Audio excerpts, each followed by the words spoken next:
বইমেলায়, থিয়েটারে, ক্যাফেটেরিয়ায়, পয়লা বৈশাখে, ভ্যালেন্টাইন উৎসবে শুধু মেয়েটার চোখে পড়ার দুঃসহ চেষ্টা ছাড়া ছেলেটা পুরোদস্তুর সাধারণ। মেয়েটা রূপে ও লাবণ্যে, ফ্যাশনে ও বসনে আগাগোড়া বিশেষণ। এক ঝাঁক প্রজাপতির উচ্ছল তরুণের ভিড়ে ছেলেটা একেবারে অপাংতেয়। তবু অতি বড় সাহস করে একদিন বলেই ফেলল, আমার সাথে চা খাবে?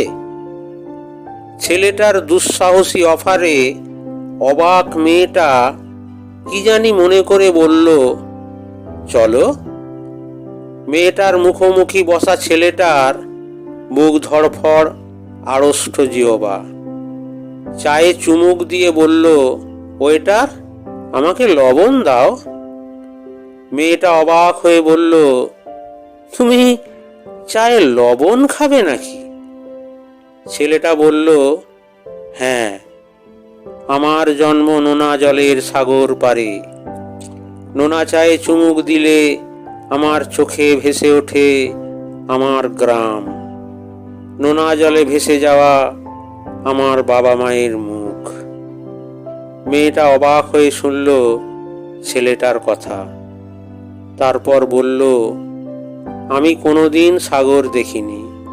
আমার বাড়ি পাহাড়ে, ওখানে গা ছুঁয়ে উড়ে যায় কোমল মেঘ, পাখির মতো। সাগর আর পাহাড়ের গল্প ক্রমেই নিবিড় হলো দিনে দিনে। তারপর বিয়ে, সংসার এবং শেষে বুড়ো ও বুড়ি। বুড়ো মরার আগে বুড়ির হাতে একটা চিঠি দিয়ে বলল, মরার পর খুলবে। বুড়ো মারা যাবার পর বুড়ি চিঠিটা খুলল। তাতে লেখা আছে, লবণ দিয়েছে আমি কখনোই খেতাম না। তোমার সামনে থতমত খেয়ে চিনি বলতে গিয়ে লবণ বলে ফেলেছিলাম। আর বোকামি ঢাকতে অমন গল্প ফেঁদেছিলাম।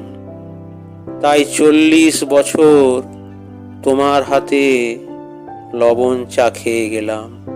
তোমার হাতে লবণ চা খুব মিষ্টি, খুব মিষ্টি। বুড়ি প্রতিবেশীর বাড়িতে বেড়াতে গেল একদিন। তাকে চা দেয়া হলো। বুড়ি বলল, একটু লবণ দিন। অবাক হয়ে প্রতিবেশী বলল, আপনি লবণ দিয়ে চা খাবেন নাকি?